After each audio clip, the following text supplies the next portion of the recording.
All right, everyone, welcome. Another week. I'm gonna have to wing it from the board because I forgot my book at home. My dog ate my homework, and an immigrant ate my dog. There. Oh, it's a different thing. All right, so so this week is Parshat Kisavai. Parshat Kisavai is split into two sections: the good, the bad, and the ugly. That's three. Right. Well, the bad and the ugly you put together. At the beginning of the parsha, it talks about the mitzvah of bikurim. Bikurim is the first fruit that a farmer would bring the fruit to the Beis Hamikdash, the first fruit, and it was a whole happy. Hey, what's going on? It was a whole happy event. The farmers. I got that shirt. The farmers would bring it in a basket, come to Jerusalem sometime in the summer, sometime in between Shavuos and Sukkot, and it was a very happy procession. And then they would declare, they would declare, Hashem blessed me, Hashem gave us the land of Israel, and due to that we are, I'm making this token, dedication. Then the parsha comes and sort of deviates from a specific mitzvah, bikurim, to a generally speaking, the parsha says that if you do everything Hashem says, everything's going to be great. And the good news is, 10, 15 verses. Then Moshe goes into the bad news. The bad news, all the terrible things are going to happen to the Jewish people, and it's 96 consequences, and some of these are straight out frightening. Very, very, very, very bad news, which reminds me of a Little Johnny joke. Little Johnny, the troublemaker, right? Barbara had it a little bit. Not really, some of those are X-rated. Right, so the teacher asked the kids, says, what's the tragedy? So one kid raises his hand and said, so he says, a kid runs into the street, gets hit by a car. Teacher says, that's not a tragedy, it's an accident. Most says, okay. So another kid raises some other bad thing. Says, that's not a tragedy, that's an unfortunate event. So little Johnny says, I tell you what wouldn't be a tragedy. So it says, shoot, if someone shot the teacher. So how can you say such a thing? It wouldn't be a tragedy, it wouldn't be an unfortunate event, right? It would be a good event. Say something like that nowadays in the school, you get arrested. Broward County, exactly, for sure. Yeah. There was some kind of something in Pembroke Pines today. There was, a misunderstanding. Yesterday there was a bad misunderstanding. A kid didn't know enough to stay out of a lightning storm. Oh, and what happened? Right. Yeah, Where is this? Some way east close to Hollywood. in Pembroke Pines. All right, so the question... 16th Avenue or something like All right, let's go. So the question we're dealing with is, how do we cope with the world's negativity? You go on the news, and there's a lot of bad stuff happening. It seems like the bad stuff is always happening. And the question is, how do we cope with all this bad news? Hire new reporters. There you go. Or turn the TV off. There you go. If you don't hear the news, it's not happening, right? And the question is very pertinent because this parsha has a lot of bad news. So let's get into it. Oop, wrong way. I think I'm going the wrong way here. And okay, did I download? Okay, hold on a second. I downloaded the wrong PowerPoint. I need the PowerPoint with the slides because I forgot my book at home. So Do you want to use this? No. The slides are here. I just need to be able to read it with the text. Sorry for the delay, everybody. Yes. This makes for bad TV on YouTube. All right, and we're back. Okay, so text number 1. You will watch it. You won't watch it. It's not meant for you. The text number 1. It said this is in middle of the 96 consequences. This is I don't know what page it is, so you guys have to follow along. 117. 117.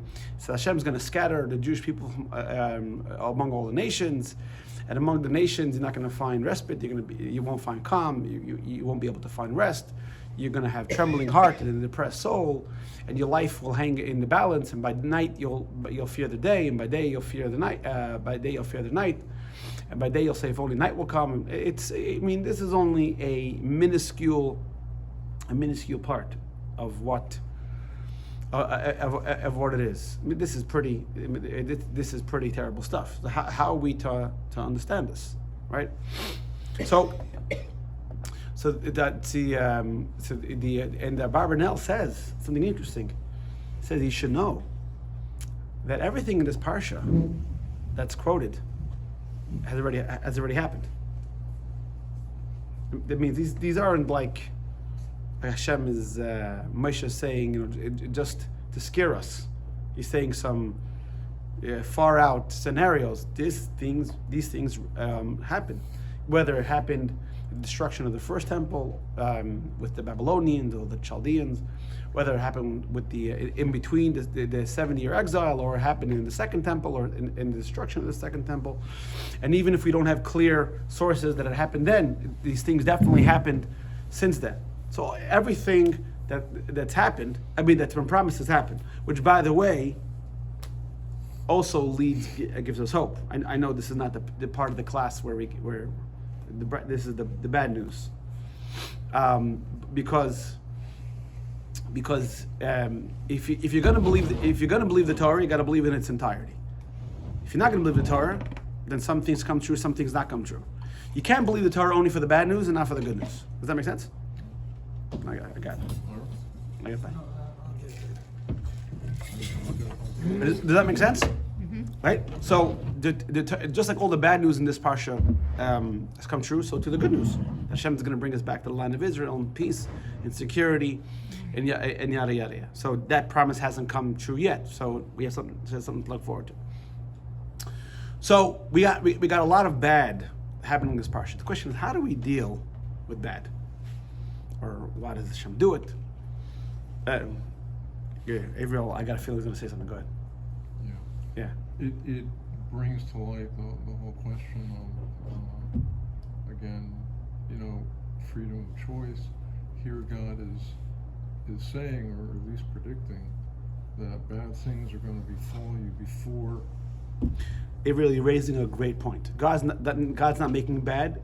We do bad. Yeah. God's predicting, like, for example, the same thing. You can get into the whole story with Paro. Mm-hmm. Hashem told Moshe, Paro is going to say no. If God said Paro is going to say no, then Paro had never had a chance to say yes. Mm-hmm. So one of the rabbis answered, Paro had that chance to say yes. He could have. He had free choice the whole time. But God was predicting, so to speak, and Moshe makes a similar prediction. Even before the Jewish people go into the land of Israel, Moshe says you're going to go into the land of Israel, you're going to serve idols. It's next week's parsha. So God and Moses knew who they were dealing with. Yeah, right. So that's a very good point. But why does God allow these things to happen? What is the point of these things? So the Friedrich Rebbe, the Schneerson, the previous Rebbe, as he was known, he says that what's the difference between temple times, so to speak, and times of exile? I don't want to say diaspora, because diaspora sort of means outside of Israel. Jews live inside of Israel, but still the exile. We don't consider exile living in redemption living in Israel. That's an element. We consider redemption living in Israel in peace, right? Being able to go on the Temple Mount without any political. You saw there was in the news this past week some kind of reconsideration of temple protocol, something Mount protocol. Well, because we've been up there In the 70s, we were able to get up there. But You can't do now. 69. You can't. no, do you could go. You could go. now. Yeah. I think you could go, but you can't pray. If you pray, this and that, Yeah, you can't, right. it's a lot harder for religious Jews to get up there than. You should probably take your life in your hands. No, but Yeah, no, they're well- soldiers and everything else. Yeah. The very religious say that we can't go there because we don't know where the Holy of Holies was. N- It's more than that. Not entirely correct. Sort of correct. Well, that was basically what They we told were you. told. Yeah. Without going off on a total tangent, the reason why no one is allowed to go on the Temple Mount, period, because we are impure. So now the whole debate is where the Temple Mount begins. That's the debate. The halacha, whether you can go up on the Temple Mount, has nothing to do with the Holy of Holies. It's the whole complex, the main complex. Well, we know where the Western Wall is, We know where the western wall, not of the temple, but it's the Western of Wall. of the Temple Mount. Yeah, So the temple was you had the main building, then you had a wall around it, then you had the courtyard, right, and then you had the wall around the Temple Mount. The wall we pray today is the Temple Mount, not the temple. yeah. Okay, so it's important because it's not the same thing, and we don't know. I understand that, but the thing is, the delineation of where one starts and one ends, the only thing we know where it starts is the Temple Mount starts at the wall. That's the way it was told to me. So that's what I have to Yeah, go well, by. well, the holiness. Western wall? Well, the holiness of the Temple Mount is in stages. For example, Gentiles were allowed to go on the temple. The reason I'm saying Gentiles is because Gentiles are considered impure, right? Or they don't have the laws of purity and impurity, but they were allowed to go to a certain period.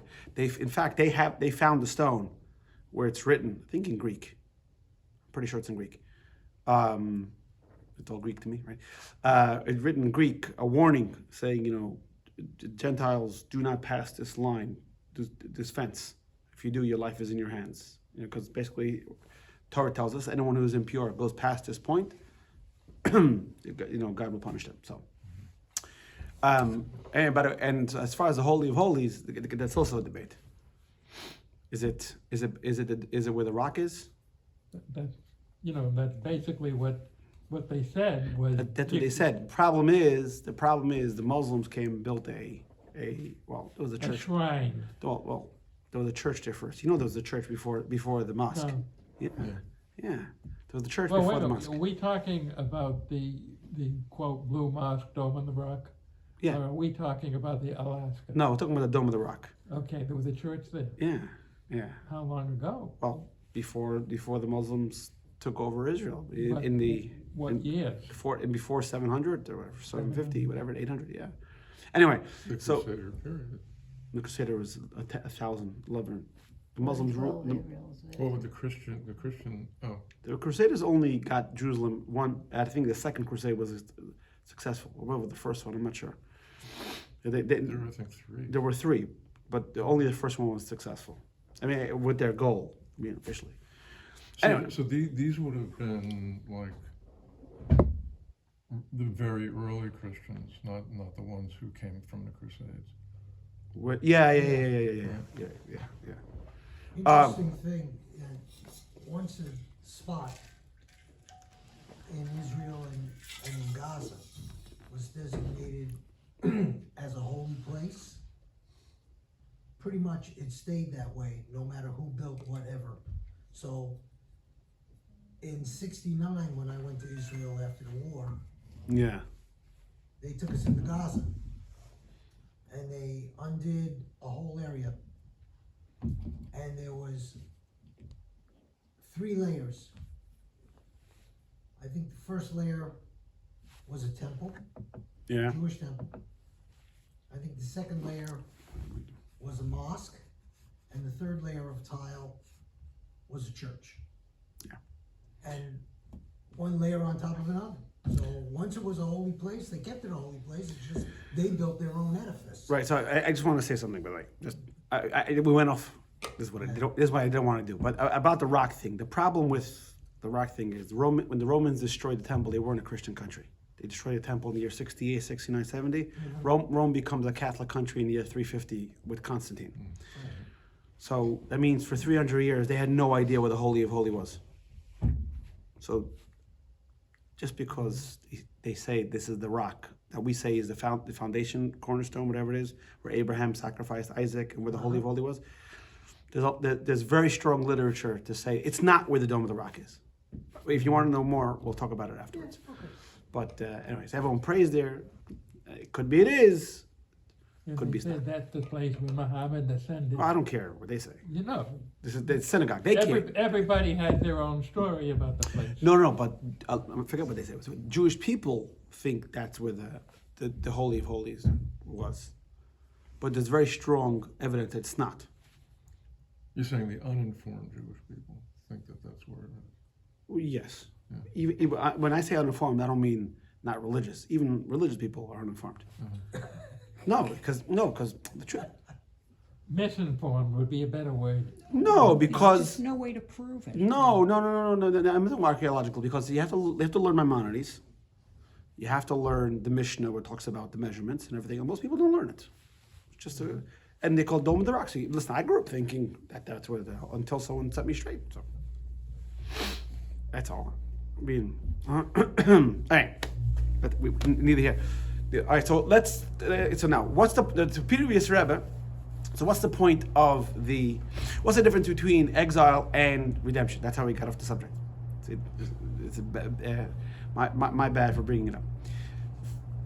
The godliness is everywhere. The difference is that when the temple is there, where the Jewish people lived in Israel, in the best of times, that's called King Solomon time, there was more godliness. What's exile? Exile means a lack of godliness, where God, so to speak, hides his face. In fact, in 2 weeks, because in 2 weeks we're going to read where Hashem says, "You're going to hide your face. I'll also hide my face." Right? And we say in the Musaf Midah, because of our sins, Galinu Martzeinu, we were sent out of our land. That is a very interesting idea that God travels with the Jewish people. Have Jews will travel. Right? It means it's not only that the Jewish people are in exile, God is also in exile. So the idea is exile means lack of godliness. Lack of godliness means bad things happen. Right? So when something good happens, what do you say? God was smiling at me, right? Right? That's why you win the football game, right? And the other guy loses. When he scored a touchdown, God was with me today, right? That's. By the way, we have to finish by 8:30 because the Jets are playing. Anyway, so isn't that what they all say? So when something bad happens, oh God, God wasn't paying attention. Now, obviously, this is not true, God was but playing tennis. He wasn't playing football. exactly, God's a Federer fan, right? But the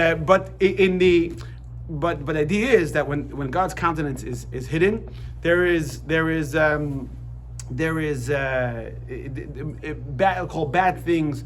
things happen. And like Rashi says, as the day grows and then shines again, so did Hashem make it bright for you again. So the idea is, only because we had a funeral this week and we were talking about it, the soul doesn't die, right? The soul, we learned this in previous classes. The soul exists before, it comes into a body during and after. The soul doesn't die. The only difference is how it's expressed. So God doesn't go on vacation. Oh shoot, I wasn't watching, the cameras, and that's why there was a break-in. So the way Judaism believes is that sometimes you need a kick in the pants. You do something wrong, you need a kick in the pants, and the kick in the pants hurts. I know. It gets your attention. Especially if you're wearing. Well, if you're the one getting the kick. Well, if you're wearing the pants, the kick in the pants will hurt. Right. Yeah. So sometimes you got to scold your kid. Sometimes you got to learn a lesson. The only way you learn a lesson is if you fall on your face. It's like learning to ski. Anyone ever learned to ski here?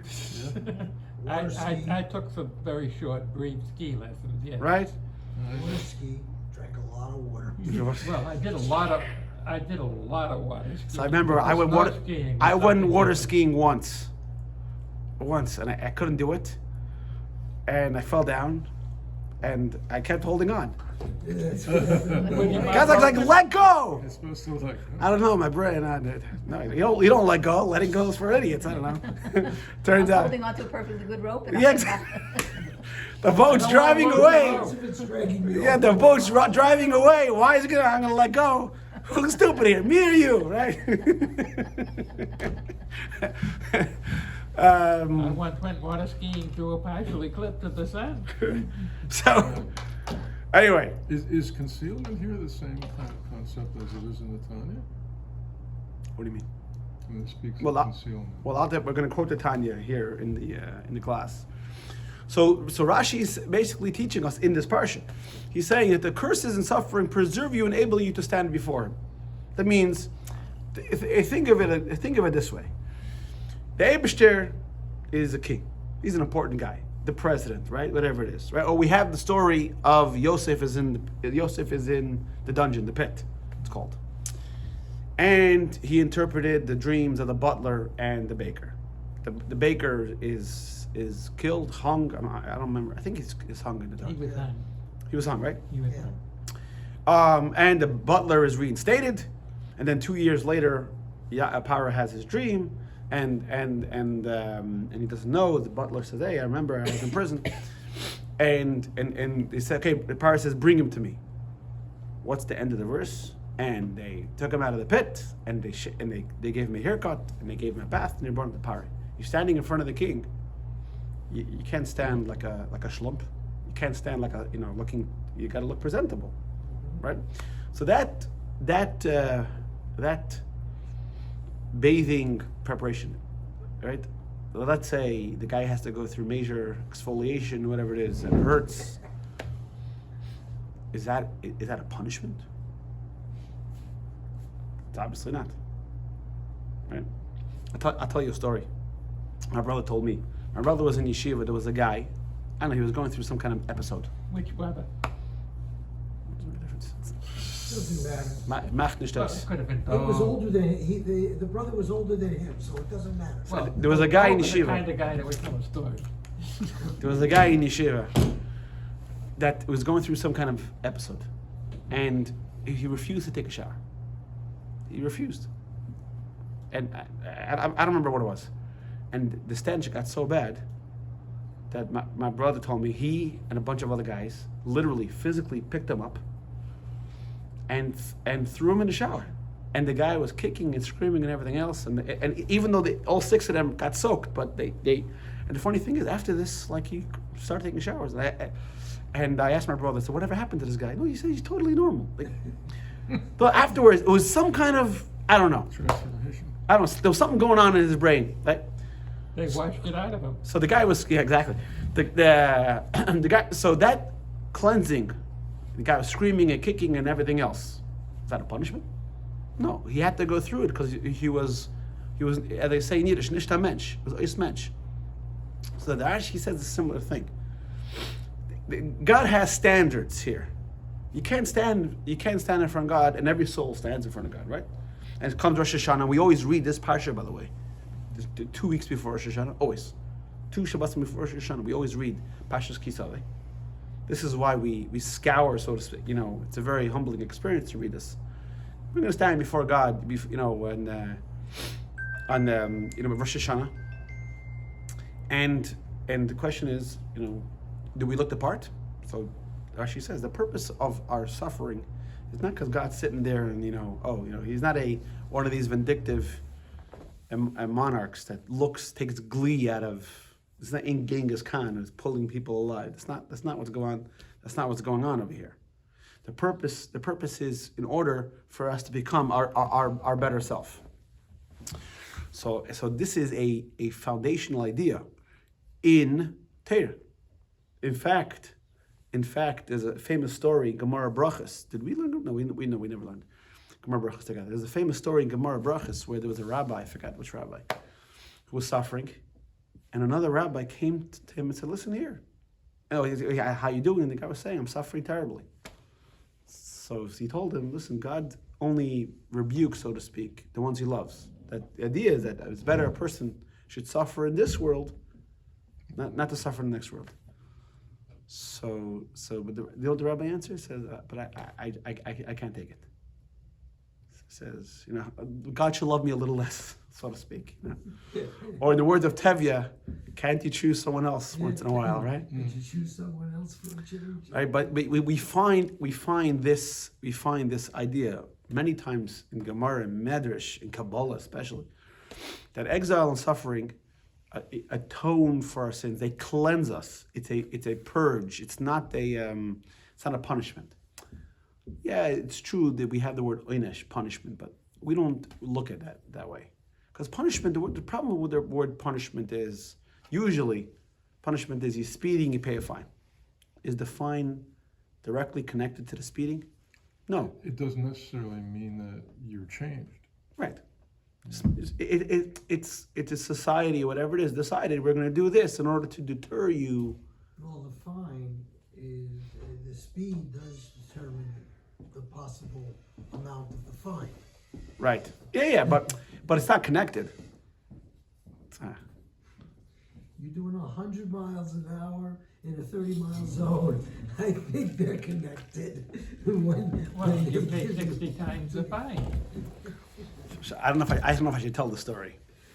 Yes, I won't tell the story. I'll tell it after the camera's off. Has to do with speeding. So now we come up. So now we've established something, that exile, bad, suffering, is there so to help us really. It's kind of like getting a shot. It's painful, but ultimately it's good. Getting your teeth cleaned. Right. So comes text number 5, and there's a very interesting Gemara in Sukkah, which says that the Eibishter regrets creating 4 things: Golus, the Chaldeans. The Chaldeans are the ones that destroyed the first base of English. The Ishmaelites and the Yitzhahara. It's like, now you have a question. How you talking? How could this be? I thought you said exile was good. Why does Hashem regret creating it? And what does this mean, Hashem regrets? How could the Eibishter regret? Regret means, so to speak, you made a bad decision. And, oh shoot, I shouldn't have done that. And by the way, this isn't a question only here. I think this is a question we find in other places, the concept of regret. Right? At the end of the book of at the end of the Parsha Aberrations, the first portion of the Torah, after people have become corrupt, what's the line over there? Hashem regretted creating man. Right? And we find also, that when King Shaul didn't wipe out Amalek, Shmuel comes to Shaul and says, Hashem regretted making you king. How could God regret? God doesn't regret. He's perfect. Perfect people don't make mistakes. So what's the answer? Oh, so again, that's why it's not. Is it 8:30 yet? Hold on a second. It's got a half hour. You're like 8:02. you're like, don't worry, the good guy wins at the end. Just wait, Superman's gonna win. Just 1 second. Give it time for the story, thing to develop. I mean, it implies that Tribulations first. perhaps God might be fallible, or that God perhaps didn't, and I can't understand how this could be, Or didn't foresee how an interaction with these things and his people would go. Or it means we're using human terms to describe something we truly don't understand. Yeah. Remember, we've been through this in Tanya. Many times we use terms that are descriptive terms, but it's not perfect. That's, by the way, the answer. But is that sort of like a cop-out? You can use that? No, because we're using the word regret, Yeah. not him. Just like there are many times we use terms that don't apply to God, but we can understand. So what is... Hold God on, really we're saying? gonna get there. Savlanut, have a coffee, relax. Get him a Danish. Get some more. So the answer is gonna be like this. The answers are on the screen, but we're gonna spend some time expanding on this. when we say the Eibishter, Hashem regrets, it doesn't mean he had second thoughts, God forbid. It means that you created something that is regrettable, or something that is or has evil. That means, let's say, for example, a person is sick, right? And they have to take a medicine with bad side effects. But the alternative to taking the medicine is dying. But right now, this is the best we got, right? Like cancer, right? Everybody knows chemo's terrible, right? Wipes out the body and everything else. Loss of hair, the person feels terrible. What's the alternative? Ask Steve Jobs, right? You don't get the reference? You're looking at me Yeah. across. Okay. Yeah, I know, I got it. Yeah. Right. So sometimes it means what we're saying over here that Hashem regrets is that the Eibishter, he says we mean that he created something that really we could do without, and one day we'll get there. We'll exist without it. Meaning, if we create a better medicine to cure cancer, are we still going to use chemo? No, it's barbaric. Right? I mean, there used to be something called bloodletting. Yeah. You familiar with bloodletting? Look at phrenology. I recognize that word. What's They phrenology? drill holes in the head. Yeah, they would do that because the person was crazy. I didn't know they gave it in official terms. Yeah, Precursor of frontal lobotomy. yeah. Well, So- that was so the let- so lobotomy. let's That look- was the lobotomy with the ice pick up the eyeball. So this is a class for children, please. I still don't get it. Hold on a second. We're gonna get to it. Hold on. So the Rebbe says like this. Obviously, it goes without saying that the term regret that we're using doesn't apply to the boss. Hashem doesn't change his mind or rue something he did, heaven forbid. Rather, what it means is over here is that what it means that Hashem regrets is it's highlighting the negativity in that object. And really, we should try to get to a place where we can do without it. That means, let's take Golos. Or let's go back to chemo. Is chemo good? No. It's serving a purpose. So if we can get to the purpose without the means, that'd be good, right? Meaning, if we could skip the chemo and get to and have a healthy person, can we do that? Right. Yeah, if you could. So it's regrettable, so to speak, that the person has to go through this through this treatment processing. I see buffering. Saddening. It's saddening. Okay, saddening, regrettable, or yes, it's saddening. Okay, you want to use that word? Fine. It's saddening the person has to go through such an experience in order to get to the end point, right? Same thing is with Golos, the exile. The Eibishter has a certain agenda. If I can just go back to this, Yeah. there's a difference between regrettable and saddened. Saddened is... You chose the word saddening, not me. Yeah, no, I know, Well, okay. but I'm saying, when you think in terms of, if God were to say, I'm saddened by this, in other words, I created this, its purpose is what its purpose is, it's sad that this is the way it's going to go down, later on perhaps things will be better, but when you say, if you use the word regret, at least in the English language, I think it goes beyond you're saddened, it's like, maybe I made a mistake.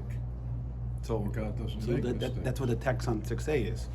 That when you're using the word regret, it doesn't mean regret. It's highlighting, because there are three types of entities, right, in this world. Okay. There are things that are good. There are things that are bad. And there are things that are ugly.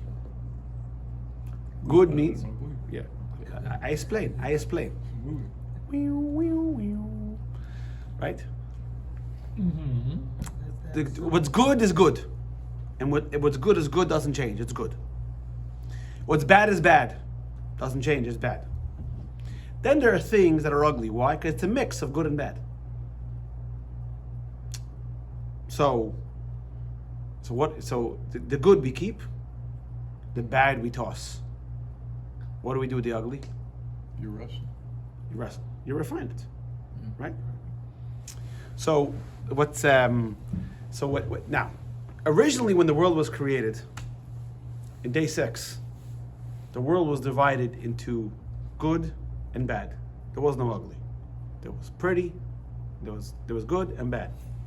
It was white and black, no gray. Then Adam and Chava decided that they're going to introduce a new color into the spectrum here. They ate from the tree of knowledge between good and bad. What was it before good and bad? True and false. True and false are objective. White and black.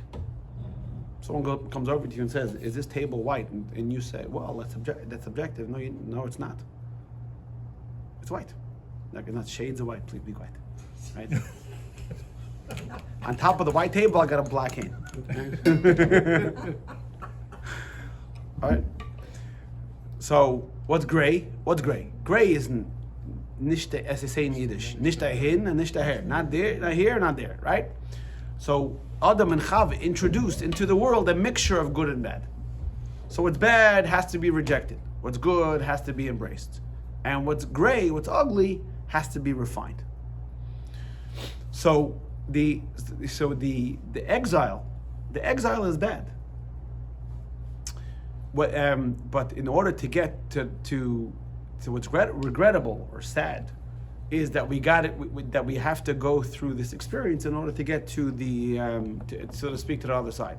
So is this a universal, maybe like a universal concept to kind of explain that, yeah, there are bad things that go on. It has to do with the elements of creation that God himself created. Well, God didn't create bad. We create bad. Well, the interaction happened between God created something, we're in the equation, Right. and there's an interaction which is regrettable. Foreseen by God, though, right? Everything's Foreseen foreseen. by God, it's regrettable. And so it seems like this may be a universal way of explaining this is why bad things happen to good people. Okay. Is it? Yeah, I think so. Yeah. Bad things is an absence of godliness. Okay. Right? No, so this 6b is very important. This really highlights what it means by regrettable. And one other thing. Hold on a second. The fact that in the Parshat the word is being used, regret. No. The word regret's not in this parsha. Okay.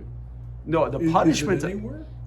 Yeah, twice. That God is Once. regretting. Yes. Okay. Twice. Once in that I can all top of my head. Once in Genesis and once in Book of Samuel. Okay. But my understanding with that then would be it's a word that denotes an emotion. God is not impersonal to our suffering when it happens. God is saddened by it. Right. So the way in Genesis where God was sad that the human being had so much potential and he gave people free choice. Mhm. Instead of using their potential for good, they used it for bad. Saying that, guys, that's not what I wanted from you. Mm-hmm. And now we got to go through the whole cleansing process, and it didn't have to be that way. You made it that way. You're answering a lot of my questions. Oh, thank God. All right, so Thank God. does that mean you're not coming next week? Anyway, Oh. so I got a lot more to learn. So what the Rebbe says here in text 6b is that when the term regrettable implies that the existence is not absolute. Let's go back to the chemo. Is the existence of chemo absolutely necessary? No, it's the best thing we have now. The moment we get something better. I mean, you're a doctor. Medicine has progressed. Yeah. You know, it used to be probably things where maybe procedures were more invasive. Now they're less invasive, right? So, you know, imagine someone saying, no, we're going to continue doing an operation. Obviously not. So that means, a surgeon's dream is to be able to put down the scalpel. I don't know, but they need to be out of And still business. collect the money. No. Yeah. We're out of business. There you go. There you go. You still collect the money, Yeah, but you're using that's other a dream. technology that's Yeah. not as traumatic. You remind me of the joke. The difference between a neurotic, what is it? A psychopath, a neurotic, and a psychotic. Right? Yeah. One builds houses in the air. Yeah. One lives in them. One charges, and then the psychologist charges rent. Right? Something like that. Right? So he said. So basically, it means so when the evil, the bad, is going to become null and extinct. This is because Hashem regrets them. He desires only for what they can accomplish. So let's say, for example, your kid can take the polio vaccine by a pill. You're still going to insist on giving them a shot? Obviously not. What you're trying to do is get them healthy. Right now, it has to go through, but you have no interest in the shot. What you're trying to do is get the kid healthy. That's what it means. So all the evil that we're talking about is there to serve a purpose. The second that purpose is served, then we don't need you anymore. Right? It'd be like if you're a UPS driver stuck around after you deliver the package. It's a little creepy. You've done your purpose. No, you can leave. So something that is evil will eventually cease to exist. Now, let's say something's mixed. So let's take something that's both good and bad. Nuclear energy. Right? Nuclear energy bad. Is it good? It is how you apply it. So something that's bad, we don't need you anymore. Goodbye. Something that's good, you got to dissect. You got to shave away the bad stuff and keep the good stuff. And that's really, by the way, it's really what our job. And that's why it says something interesting. It says when Mashiach comes, the Gemara in Sukkah says, continuation of the previous Gemara in Sukkah. So when Mashiach comes, Hashem is going to slaughter the evil inclination before the righteous and before the wicked. What is slaughter? It's an interesting word. It doesn't banish, destroy, slaughter. What do we use slaughter for? You have an animal or a chicken. You can't eat it, right? You can't eat it the way it is. So what do? You slaughter it in order to make it fit to eat, right? So we've spoken about this before. And this is what the Rebbe says. That your godly soul needs that animal soul to do mitzvahs. Right? Your godly soul has nothing to do with the body. Zero. If it was, the godly soul doesn't care about eating, sleeping, vitamins, exercise, zero, nothing. It totally doesn't, there's nothing to do with it. But you need a body to do a mitzvah, right? With no body, you can't light Shabbos candles, you can't do this, you can't shake lulav, you can't do anything, right?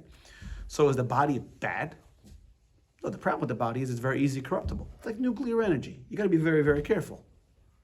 So when Mashiach comes, are we going to destroy that animal instinct inside of us, so to speak? Is it animal bad? No, animals are not bad. We know a bull could be wild, but you put a bull on a yoke and everything else. The stronger the bull, right? The more the Pamplona, right? You have more fun. Any guys ever been to Pamplona? I've seen the movies. Forget about it. See it on the newsreels. No, not interested, eh? No. I want to go, but to be in the stands. Oh, I thought maybe you wanted Before to you change. skydive or after you skydive? Yeah. I want to skydive into. There you go. Go skydive into Pamplona. Yeah, exactly. See, there you go. Where do they throw the tomatoes? That's in Italy. Also in Italy. Oh, Italy. That's not Spain. Right. One Spain, one Italy. How about you combine the two? Throw the tomatoes at the bull and get them really riled up. Anyway, so the point of the matter is, so your bodily instinct, right? So if a person, let's say, has, going back to another idea in the Gemara talks about if you're born in a certain time period, you're predisposed to certain behavior. So it says if you're born in August, under the, well, not exactly August, but around the August time, under the Mazel Madim. I think we mentioned this last class. Under the Mazel Madim. Madim is to spill. It means red. It says in Gemara, you're going to be a person that spills blood. Now, does that automatically mean you're going to be a murderer? No. Could be in the army. No, even not. The army's bad though. Army, you're doing something bad for a good purpose. That's why Mashiach comes. It's not going to be an army. When you're in the army, You said the person may spill blood. But spilling blood doesn't necessarily mean you're doing something bad. Spilling blood can mean you're a moil. Spilling blood can mean you're a sheikhet. Spilling blood can mean you're a doctor. You're a surgeon. Spilling blood doesn't necessarily mean you're doing bad. You're predisposed to certain behavior. So the body could be predisposed to certain behaviors, right? You're a passionate, excitable person. Does that necessarily mean you have to go eat every single Danish and you get excited, you can't control yourself? No, that means you can daven with. So there are certain people that are very, very calm people, and they come into shul, they see a guy davening with fire. I wish I could be that guy, right? Because he's all excited. Meaning the body is not bad. So when Mashiach comes, are we going to exist soul only, no body? No. We're going to refine what has to be refined. We're going to banish the bad, and we're going to keep the good. Can I ask you a question? No, yeah, go ahead. Yeah, you mentioned. I thought I answered all your questions. No. Oh, sorry. You answered a lot of them. What you were referring to earlier seemed to be like similar to, what the zodiac does. You're born in this month, you're probably going to have these tendencies and all that. Number one, did we really adopt that kind of thinking? And number two, if we did, do we still think that way, or we kind of let that go? This is not exactly on the topic for tonight, but I'll try to answer very, very quickly. Thank you. The word mazel means flow, okay? Mm-hmm. And we are all influenced by our environments, your parents, your neighborhood, and everything else. So based on the time period that you are born in, you are influenced. That's what you are, right? In the broadest sense, yeah. Yeah. Sure. But we still believe everyone has free choice. Okay, but you wouldn't narrow it down because you're in August, you're going to have this kind of behavior. No, so it could be you are predisposed to that behavior. Doesn't mean someone born in March. It's easier for you to do it that way, but Doesn't know mean that you wanna doesn't do mean it every the other way. person doesn't mean a person born in March can't become a doctor. You know what I'm saying? And also, it also says in another place that a yid makes his own mazel. Okay. So, and going back to what we learned in Tanya, right? Tanya, one of the foundational ideas the Alter Rebbe teaches in Tanya is that now we're not trying to destroy the physical body. Remember, the Alter Rebbe's birthday and the Baal Shem Tov's birthday is this Shabbos, 18th of El. It's a very, very, very special day. And when the Baal Shem Tov came along, people, in order to get more spiritual, they were punishing their physical selves. They would fast. They would sit outside in the freezing cold. They would sit on ant piles. They would punish themselves. Why? Because the body is bad. Came to Baal Shem Tov and said, the body's not bad. What it is, it's like a little kid. Kids have to be taught. You have to be channeled. Right? You have to be directed.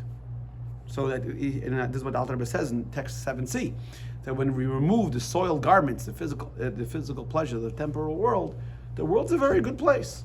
In fact, in the very first time the Rebbe said when he became Rebbe, was that he, quoting the line the Shlomo Melech says, that Hashem says he calls the world Lagani. He came to his garden. That the world was a very good place. We screwed it up. Okay, so Hashem says, put Humpty Dumpty back together again. But the world's not a bad place. That's the difference, I think, between, in some other religions, you die. It mean the physical world is not a good place. You either go to 72 versions or you go to heaven, but the world is a very, very bad place.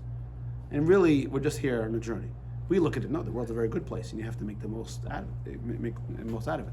That's why it says that when Mashiach comes, Hashem's not going to destroy the world. He's going to take the spirit of impurity from the world. He's going to show the world for what it really is. and that's what Mashiach times are all about. And it's not only going to happen for the Jewish people. This is going to be a worldwide phenomenon. I think you asked me this one time. By the way, with all your questions, do you talk in your sleep? Okay. What? With all your questions, do you talk in your sleep?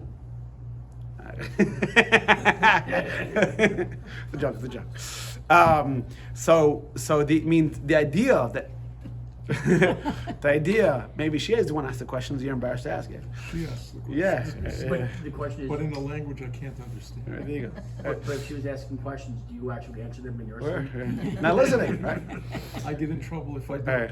So the She has dreams So the whole world. that put me in trouble. Yeah. Don't worry, you're not the only one. We all suffer from that phenomenon. So the Navi says that the idea that the world is going to be refined is not only for the inanimate or animal plant life and Jews. No, even Gentiles. Everyone's going to realize their place. Are Gentiles evil? They bad? No, because if they were, then the Mashiach comes. The prophet would say we're going to wipe out all the Gentiles, but it doesn't say that. It says that everybody's going to realize their place. Where does fighting come from? What's really the core of fighting? Jealousy. Where does jealousy come from? The fact that you have something that I think, perceive, understand, that should be mine, right? If you're on land that I think should be mine, and you don't want to get off, I kill you, right? That's basically, you have a car that I think I deserve, whatever it is, right? Then, but when Mashiach comes, you see the Navi says all the nations are going to understand that we have to do this. We have to go the right way, and the beauty of the redemption is going to be such that it's going to be a pure cleanse, because every other redemption has been imperfect. The proof is we've gone back. If you could relapse, now we're in the month of El, and we're doing teshuvah. Maimonides says, how do you know if a person really repented? No, how do you know? Yeah, that's Consistency. Ask him, right? Find out later. If he has the opportunity and he doesn't relapse. If the person, let's say, has a problem with stealing, right, or a drinking problem. So I don't have a drinking problem. I have problems with drink, right? Right. So if he has an opportunity to sin again and he doesn't, then he knows he's repentant. So we've gone out of Egypt. Was that a perfect redemption? No. The proof is we went back into exile. But as the Medrash says, you see in text number 9, the salvation that awaits is going to be that it's never going to happen. It's never going to happen. It's never going to happen again. So it means in the previous statement we had God regretted a few things, right? Ishmaelites, the Chaldeans, it was exile and the Yitzhahara. The Ishmaelites and the Chaldeans, they did some very, very bad things, and it's unfortunate the Jewish people had to go through that, and really they shouldn't have. If they listened to part 1 of this week's Torah portion, there would be no exile. But unfortunately, they had to go through. You get a kick in the pants. So, but the exile doesn't have. We're not going to wipe out the Chaldeans and wherever they are, the Ishmaelites, wherever those are. When Mashiach comes, but the exile really doesn't have good in itself. It only serves a purpose. So therefore, once we do whatever we got to do in the exile, right, proving Hashem Echad, and we say in the Leinu B'Machos, to establish the world, B'Machos Shin Dalid Yud.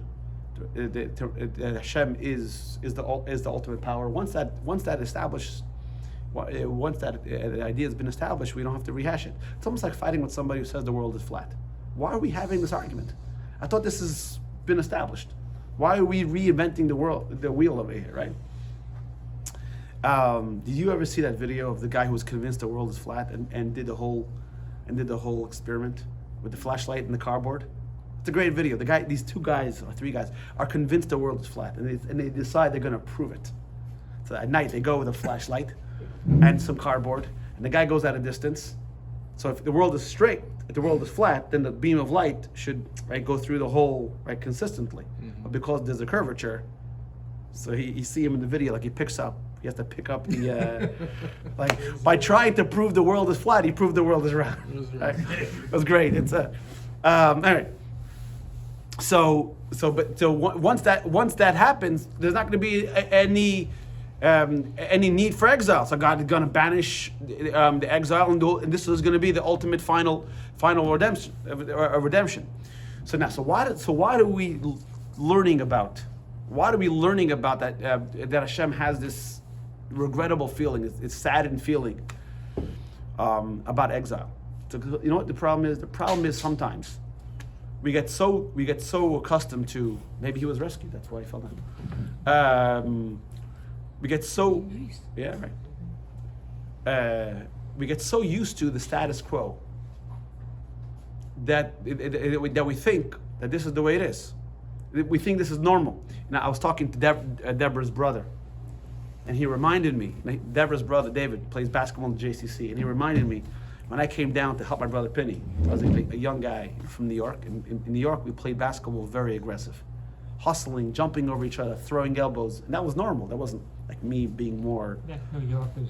Yeah. Only basketball? Oh yeah. I was like, well, this was basketball, right?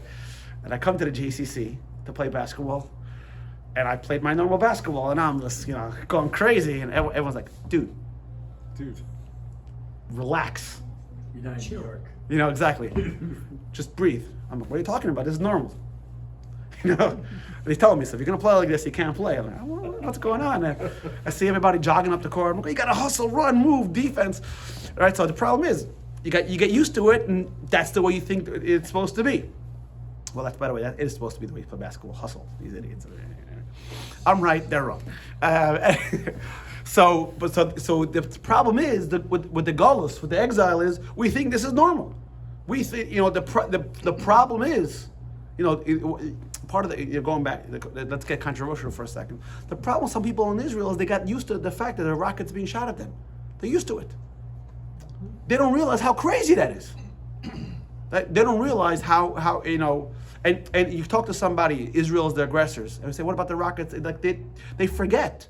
They forget that that's not normal, and no one should have to live under those circumstances. So the Rav Acha in the Gemara we learned before tells us that God regrets the exile to tell us that, guys, hey, don't get complacent, don't get accustomed to this life. This isn't what we belong. Now we're going to go into 2 days of Sukkot, 2 days in a row. That's not normal. Sukkot is supposed to be a 7-day holiday, right? And you're like, what? Yeah. And we're supposed to have a base of Mikdash, and we're supposed to live in Israel, right? And we not everybody. You go to Israel, and every single place has a security guard, and everywhere you go, you have to open your trunk, and everyone's going around M16s. That's not. Unfortunately, it became normal. I remember my father told me he went to Israel in 1968. Yeah, same year. I think 68. Yeah, 68. Or maybe it was 67 right after. I remember. It's 68. I talked to him. 68. 68. He said when he went, he said the Palestinians were so afraid. He says when they saw a Jew, they would cross the street. And if they couldn't cross the street, they would look down. That's what he remembers. Now we're afraid of them. After the 6 Days War, they, I think, officially were not yet the Palestinians. That came with Yasser Arafat. I'm not sure what do you want to call them. Every 40 years they take on a new identity. Yeah. Right? Arabs. Right. So that's the idea is we have to implement. I remember. I think I told the story last week, or I can't remember when I told the story. My cousin, my mother's cousin, who was involved in the archaeological authority, whatever, something in the city of Jerusalem. So they were digging next to Shar Shechem, next to the Shar Shechem. Which gate is that? Nablus, right? Is that the... Shar Shechem is the Shechem gate. Yeah. By the old city. How's it called in English? Shechem is Nablus. Is it Nablus gate? I don't know. Anyway, it's right by the Arab quarter. We can't go That's there. not the gate that's, like those two doors that are locked. No. The Arabs go in there all the time. Anyway, so there's an archaeological dig over there Okay. of Tzidkiyahu's tunnel over there, Chizkiyahu's tunnel, right? So they're digging because we know it says it says in the Torah. It says in the Torah that he went from Jerusalem all the way to the tunnel goes all the way to Jericho. Okay. When he went out of the tunnel, he was busted and they blinded him and everything else. So they're trying to find it. The problem is you go into this big cave and there's a bunch of tunnels, a bunch of caves, so they don't know. Anyway. On the northern side? I guess it can be north. Anyway, it's all hills. Anyway, so my cousin's over there. We're all there. We're scared because it's all green license plates, right? And we're sitting there, and all of a sudden they're driving this way and this way and this way. He gets out of his car, And he starts screaming at them. And we said, Ido, we got back into the car, Ido, you meshuggah in cup, are you crazy in the head? So why? So what do you mean? Look around you. So aren't you afraid? He says, I should be afraid? They should be afraid. He had his head screwed on straight. And I'm saying that's the problem with the Golos, with the exile. You got so complacent like this, we forget what it means, what it's supposed to be. But it is a bad, violent neighborhood. Yeah. So and he says, and this is the problem. This is what the Navi will finish off. This is what the Navi says. Woe to those people who call evil good and good evil, who present darkness and light is darkness, bitterness and sweet is bitter. We're all upside down. The famous story in Gemara Brachas when Rabbi Yechanan's son Rabbi Elazar was very sick and he was on death's door and he came back and he told his father, I had an outer body experience, right? And he said, what do you see? He said, everything that's important here is not important there. He said, I saw an upside down world. He said, that's the word. I saw an upside down world. Everything that's important here is not important there. Everything that's not important here is important there. So Rabbi Yechanan told his son, you didn't see an upside down world, you saw the world of truth, the way it really is. That's a problem. And I think it's a little bit going on in today's society. What we think is good is all backwards. And that's the job of a Yid. Now, to modern society is telling us that this is the way it's supposed to be, right? And this is normal. A Yid, Jonathan Sachs says, no. A Yid stands up to the world and says, no, what's right is right, what's good is good, and that's not subject, and that's the subject to change. We're here to show the world the way it's supposed to be, and that's why we say in the Shir Malos, before we bench on Shabbos, when Mashiach comes, we're going to say we were like dreamers, because this is a dream. What's a dream? A dream is a fantasy, and you can wake up from the dream, oh, so real, but it's fake. The world we live in is false. It's fake. The way a Jew living in Israel doing the Torah and you, not only Jews, humanity living side by side, hand in hand. That's the way it's supposed to be. The fact that we're fighting, killing each other, that's not the norm. So the lesson over here is, hey, Mrs. Jersey, the lesson over here is exile is not permanent. It's a dream, and we're going to wake up, from the dream, and it should be speedily in our day. And we'll finish off with an idea from the Rebbe. Text 12. We must not despair, God forbid, nor should we have reason to fear the exile circumstances. We know that's not the true reality. And it will finally, in fact, immediately become null and void. Because remember, every single promise in the Torah has come true, except for one. There's only one promise in the Torah that does not come true. And that's God's going to bring us back in peace to our land. And we're going to be, everything's going to be kumbaya. Jamestown. Just kidding. This is especially... No, you didn't call it. All right, but she didn't have Kool-Aid. This is especially true in our era, when we can already hear the footsteps of Mashiach. The Rebbe said, the previous Rebbe said, and the Alter Rebbe said, everything that God wanted us to prove has been proven. There's nothing else for us to prove. Our job is to hasten the coming of Mashiach. How do we do that? By making the world godly place. What does that mean? Everybody take it upon themselves. One more mitzvah, and mitzvah is godly. And if we do that, then we bring Mashiach closer. Increasing the acts of goodness and kindness, that brings the redemption. Now remember, imagine your one act, my one act. Everybody does one small act. How much greater society will be. All right, key points. We went over time. Good things are everlasting. Bad things have no reason to exist. They only exist to serve a purpose. And once the purpose is served, goodbye. You're dismissed. Most things are good and bad. Ever since Adam and Chava, our job is to dissect them, and Mashiach comes, he's going to remove the bad from them 100%. The exile is entirely bad. There's nothing good in it. It only serves a purpose. Once this is achieved, then the exile will disappear forever. Now, although bad news is constant and ubiquitous, but we have to realize that is not the norm. I actually had this discussion with someone yesterday. He was telling me the world is terrible. The world's going up the creek. I said, what are you talking about? The world's gotten a lot better. The fact that the idea that we care that Russia's fighting Ukraine, we care. Why should we care? 50, 60, 100 years ago, anybody would care. Let them fight it. As long as you don't take away my eggs, go ahead. The fact that the world cares about that. There's enough food to feed all 8 billion people in the world. The problem is distribution. But we never lived in a better time. It's a fact. So that complacency is a symptom of exile, and it's going to cease to be. Knowing that exile is not the true reality. The exile is only a process, and once we get through it, it empowers us to be even better. Very good. Have a good week, everybody. Let's pause for a commercial.